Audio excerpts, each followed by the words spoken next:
Welcome to Focus on Seniors, a television show sponsored by Helping Seniors of Brevard County, Florida. The show is designed to make you aware of senior issues, needs, and resources available to help us age in place and with dignity. This show will help you as you develop your own aging and care plans. I'm Joe Steckler, and welcome to Focus on Seniors, the television arm of Helping Seniors of Brevard County, a show designed to provide you with information on how to develop your own aging and care plans. Our topic today is double vision, and with me in the studio is Dr. N Mandese of the Eye Institute. And I want you to pay close attention, folks, today, because I've done over 270 television shows, and this is the very first one I've really done on eye care. It's a topic that we tend to neglect both in education of the general public, my opinion, and we fail to provide adequate information through the media resources that we have available on what we can do to improve our own chances of maintaining our vision correctly. Do you agree with me, Dr. Mandese? Absolutely. I figured you had to. You had to. But no, welcome to the show, Doctor. I was very honest. We don't give enough attention to the care of our eyes. And I would like just for you to just give our viewers just a short overview of your own background, how you got involved in eye care. I was born and raised here in Merritt Island, here in this county. My brother was an optician at the time, and he kind of influenced me into going into the area of eye care. And I knew I wanted to be a doctor of some sort, so it kind of flowed very well. I furthered my studies and undergraduate studies at University of Florida, so go Gators. But then you had to get that in. They're doing well, too. Of course, absolutely. Well, then I was fortunate enough to get into optometry school at Nova Southeastern University. Did 4 years of my doctorate there, all the while getting some training at Bascom Palmer Eye Institute. I did a residency in ocular disease that included work with a fellowship-trained neuro-ophthalmologist in order to kind of set me straight into the double vision area, which is my special area of interest. Okay. What is double vision? Well, it can be defined in many different ways because, interestingly, patients come in complaining of double vision or not. Sometimes they actually say, gosh, my vision is blurry, not realizing that it's just double enough to not have a sharp edge on what they're seeing, but their eyes are not working perfectly together. So they don't realize they have double vision. So it can be defined in a couple of different ways. Now if you're bordering on double vision, would that be a cause for wearing glasses? Yeah, sometimes. Sometimes, absolutely. And patients, like I said, they can get new glasses and not be corrected for the double vision specifically because they don't know that they're having that, or if they don't have the special testing for it, then they end up still not satisfied with their correction because they don't realize that that's what they have, unless specific sets of questions are asked or specific types of testing are done. Okay. I'm an average person. I wear glasses.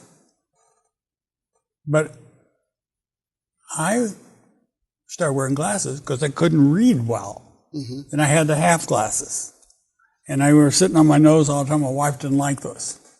And a lot of other people didn't like them either. And so then I went to full glasses, bifocals, because I had problems seeing further down the road as well as seeing up close. But a person like me, we go see an optometrist to get our glasses, right? That is the traditional sense. Traditionally. Yes. We just go into the store and buy glasses. But does a doctor, when they look at your eyes just to see glasses, do they look for eye disease? They look for other things? Because in order to get to a person like you and the other doctors in the Eye Institute, you just don't go out and fit people for glasses. Correct. You work on, you operate, you treat diseases. Correct. We actually examine the eyes for diseases, and it's a very focused type of evaluation because we want to know what kind of problem the patient's having, and then you go in that direction with it. So basically, when the patient is in the optometrist's office, all optometrists are licensed to do all of that. It's the ones who choose to actually go a little bit further and manage patients medically, like myself, that are working in that capacity, for sure. Folks, I asked Dr. Mandese a question prior to going on to shooting the show, and his wife, Leanne, is a optometrist. And when I was reading his background, it said optometric in there. And I wondered, is there a connection between the two? And Dr. Mandese explained that both his wife and himself have really essentially received the same training. He did.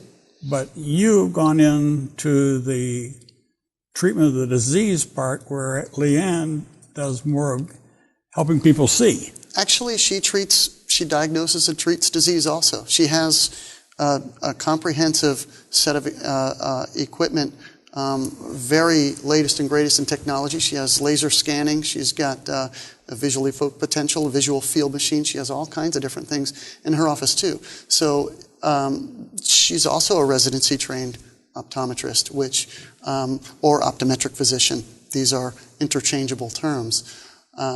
So in any case, you can see from just a couple of the questions I've asked that probably most of the people watching this show would be as misinformed as I am about what eye doctors really do. Right. Yeah, and it's a field that we need to know more about. And we're going to do that. We're going to have the Doctors from the Eye Institute are going to do a show on glaucoma. We're going to do a show on cataracts. We're going to do a show on macular degeneration, and that's extremely important. But absolutely. Let's talk about your specialty, double vision. I know you've got a what I call a training aid here, and my question was about asking you to explain the normal working of the eye. Okay. You do that with that, as I think it's very effective, and I watched you talk about it before the show.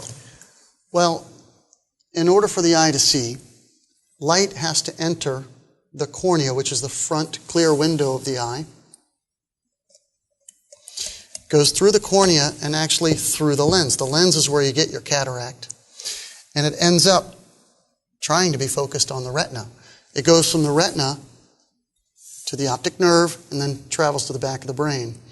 Well, both of the eyes have to work together. If they don't work in exactly the same manner and are focused on the same exact spot, then the patient may have a splitting of their vision.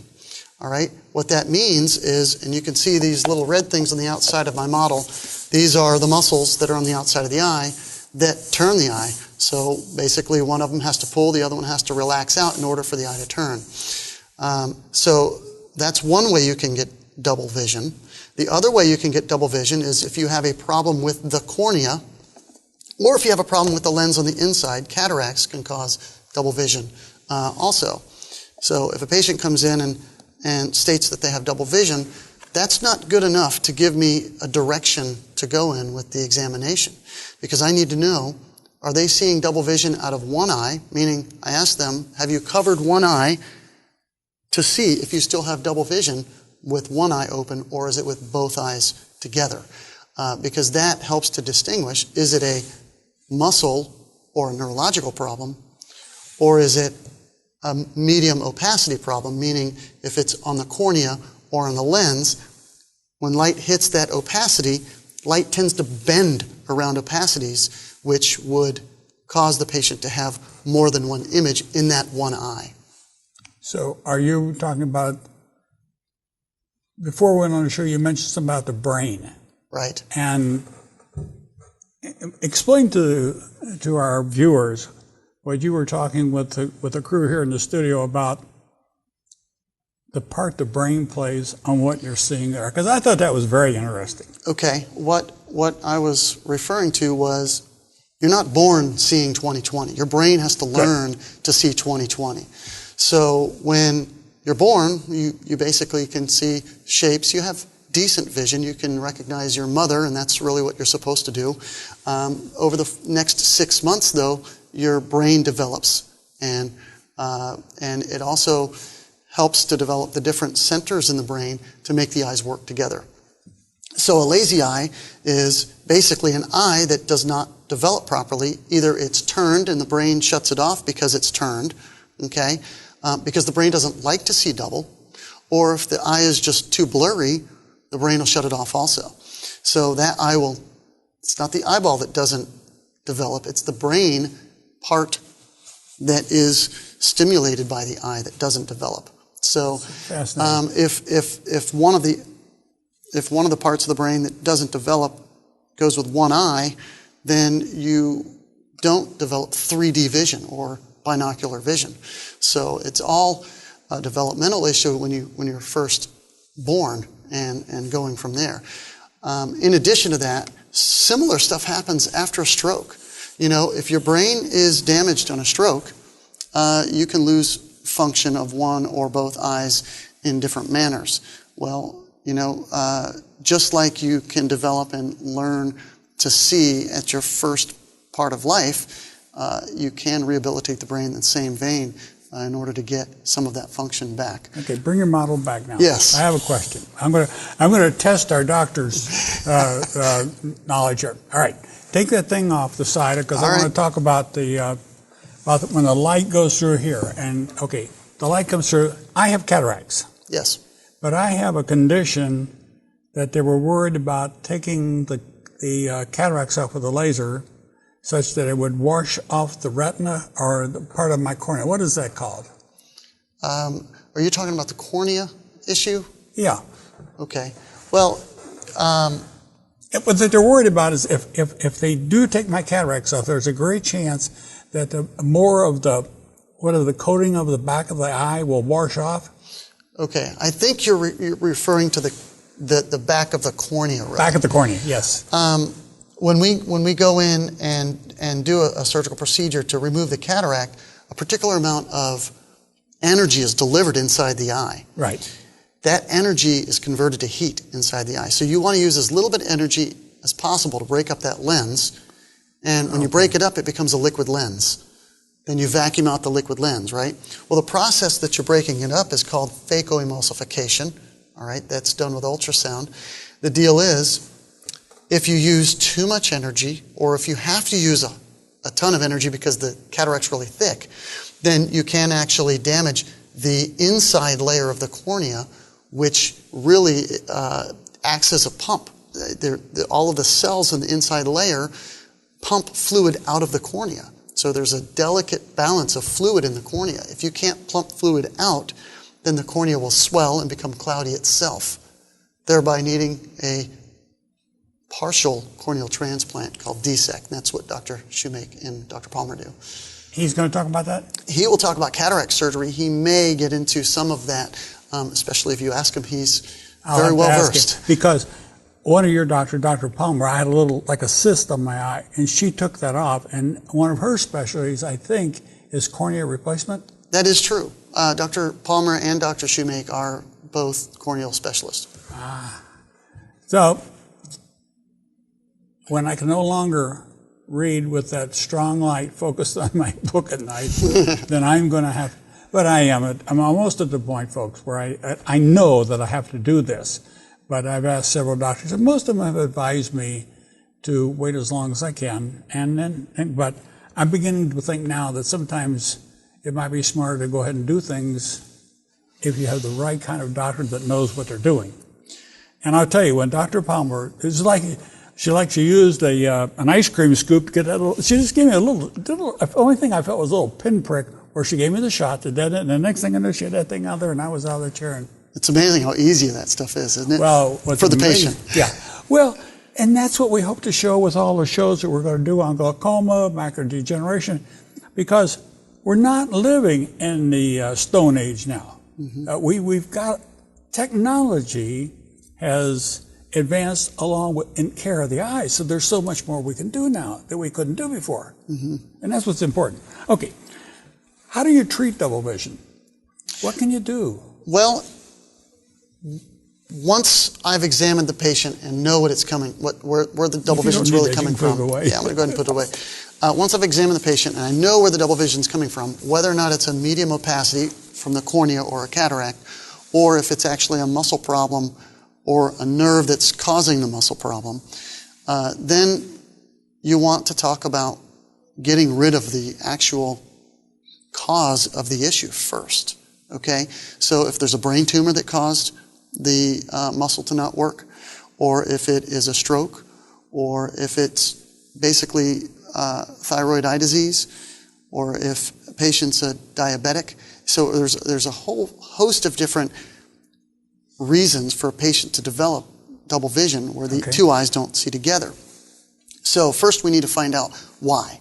Okay, and the first course of action then is to go through examinations in the office, and then if need be, we'll have additional examinations done outside the office, including but not limited to MRIs and magnetic resonance angiograms or other types of angiograms of the brain. You can do an MRI of the orbit, which is around the eye itself, to look for inflamed muscles or different types of... I think, so what you're saying is, you don't just look at the eye to see what the problem is. The brain could cause it. Other diseases in the body could. It's just like many people don't realize that sores in the mouth can be one of the greatest transmitters of disease to the heart and other parts of the body. I think we're starting to learn more about the connectivity between the different parts of the body, and we can't rule out anything, can we, doctor? No, you can't. Not until you actually go through and you kind of do your checklist, like a pilot does their checklist to make sure that everything's taken care of properly. That's pretty much how we go down the list, and depending on the actual cause of the problem, that'll take you in the direction of this particular checklist versus a different one. Can you think? Let's do a case study. Can you think about let's say pick a cause and a treatment, how you do that? Just pick one example. Okay. Say someone comes in with a simple complaint of I see double, all right? And I've done everything to rule out problems. I've done everything to rule out the brain tumors and strokes and everything else, right? Well, the next step is, okay, is it going to go away on its own? Sometimes they do. If it's just lack of blood flow to one of the nerves that supplies that muscle, okay, that nerve can actually grow back. So sometimes it's best just to do nothing. And then other times, if the problem persists and it doesn't go away on its own, then we have a decision to make. Can we actually prescribe them a pair of glasses that will give them a focus of just one vision? You can do that? Yes. Prism glasses can actually straighten the vision out very well in most cases. So it corrects for the brain. It does. What it does is it moves the image to where the eye is. So if one eye is higher than the other, it'll move that image higher so that now the eyes, even though they're looking in a different direction, you have the images in a different spot for the eyes to actually kind of tricks the brain to think you're seeing the same thing. So if you can't correct it with glasses, then there's actually a surgical option. And the surgical option is to do a surgery on the muscles and shorten or lengthen them in order to get the eyes to line up properly. And as I alluded to before, some patients are born with a lazy eye and the eye turns. Well, those patients go through muscle surgery when they're young sometimes, but patients in the aging population also go through muscle surgery at the same time. Do you do that type thing? I do not. You do not? I do not. I do everything up to that point. Okay. Is one thing we have not even thought about, since this is a show called Focus on Seniors, how common do you find double vision in seniors? Well, since this is what I do almost all day, every day, it's pretty common to me. I see quite a bit of it. I think patients don't realize that they really have a problem. Some people just go through life dealing with it. Oh, yeah, I'm just getting old, and what do you expect? I'm 70 or 80 years old, and they think that's it. That's how life should be, but it really isn't. You've got to make sure that you don't have a true problem causing your issue, number one. And number two, you don't have to go through life having doubling of your vision, whether it be up close or in the distance, or I have patients that tell me they have it when they're driving, which is pretty scary. Education. And you're absolutely right. Question, can thyroid disease cause double vision? Absolutely.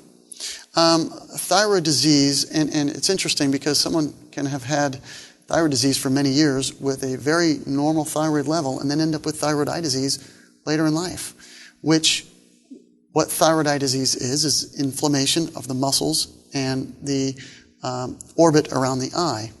So if you get inflammation of the muscles, of course, it'll shorten the muscle and not allow it to let the eye move freely. So it will tether the eye, not allowing it to go in the direction.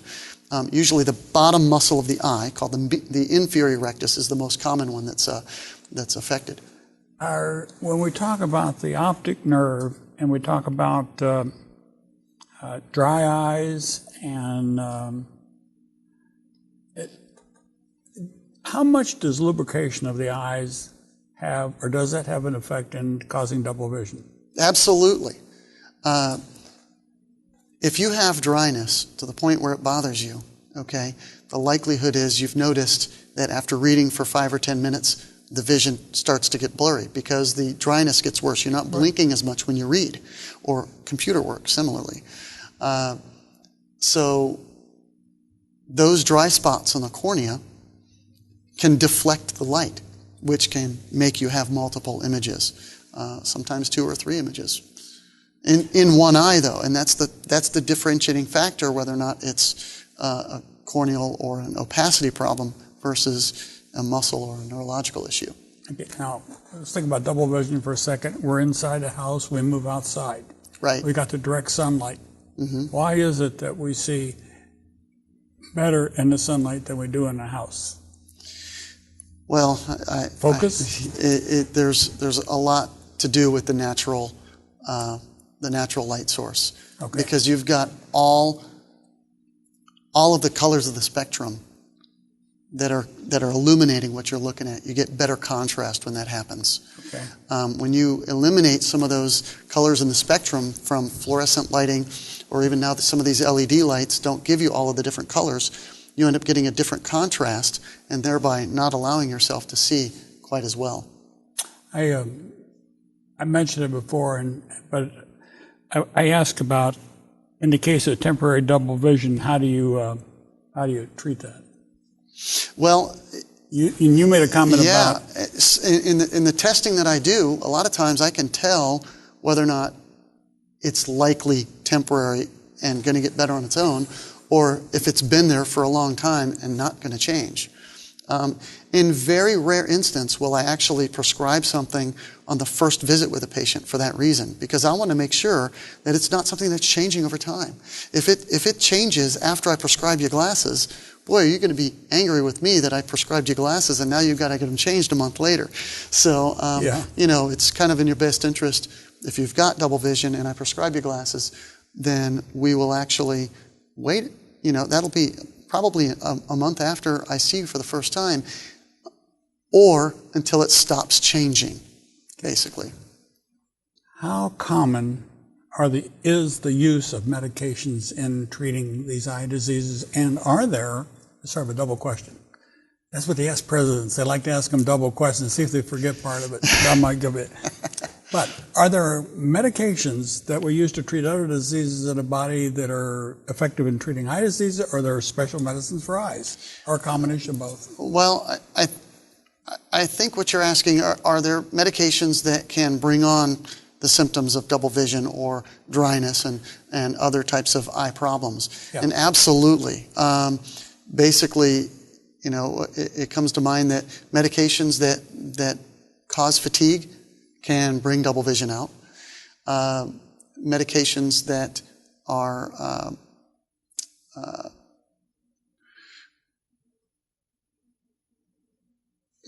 there's a whole host of Yeah. I could go through a whole bunch of stuff, but yes, they can cause different vision problems too. Although some of the medications are very good for these patients and keeping them stable, like Plaquenil, for example. Okay. It's very rare to get a vision problem from Plaquenil, but it can happen, and that's something that we do check patients for. That's not related to double vision, but other items, yes. But I would think that, having asked that question, are there medicines that, we don't have much time, but Are there medicines that are effective in treating double vision, or is that something more is done with the glasses and things like that? There are no medicines that would treat it, actually. Okay. Glasses would be the treatment for it. Or surgery if that's necessary. Surgery, okay. Is there anything that we can really do to prevent double vision? Well, yes. Depending on the cause. Okay. If you have dry eyes that cause the double vision in each eye individually, then you treat the dryness. If you have diabetes, you keep your blood sugar at the most stable level that you can, and that will reduce your risk. Most of this stuff is really blood flow issues. Okay, so anything that you can do to increase your blood flow in your body and keep it as healthy as possible, you're going to reduce your risk of those things that happen as you age. And in the care of seniors, since most seniors are on Medicare, every service that you provide, I think, is covered by Medicare, isn't it? Well, yes, all the medical services that we provide are covered under Medicare. Medicare, the only thing that we do in our office that's not covered, well, I won't say the only thing, but one of the main things that we do is refraction for glasses. Okay. You charge for that. And you have to charge for it because it takes time to do the refraction. Yeah. But basically every other medical issue is covered under Medicare. And for people under 65, if you have vision insurance, most likely the procedure would be covered under that. Under vision insurance. And then if you have a medical issue, your medical insurance covers your medical problems if you have a commercial insurance. Okay. Yes. We've talked about double vision, we've talked about prevention, we've talked about optical nerves, we've talked about you have 1 minute. What would you like to say that I didn't ask you about double vision? Is there any really good thing you might want to offer? What is fascinating to me is the eyes are really controlled by the brain. You've got 12 main motor nerves in your brain, all right? 6 of those 12 have something to do with the eyes. Does that blow your mind that half of your nerves that control your body actually have something to do with your eyes? It does. Yeah. So. And that's why I think as technology and medicine evolves and we advance, we're learning more about how different parts of the body affect other parts, right? Yes, absolutely. Okay. Thank you, Dr. Mandese, for being here. And I want to thank you, viewer, for watching today's episode of Focus on Seniors. If you have questions or comments, call radio station WMEL 1300 AM at 321-631-1300. For more information on senior care and resources, visit our website, helpingseniorsofbrevard.com. And I want to thank you for watching, and I hope you have learned something from the very, very first show we've ever done since I've been hosting all these television shows. And I want to thank you, Dr. Mandese, for being here. Thank you. It's been a great pleasure to be with you.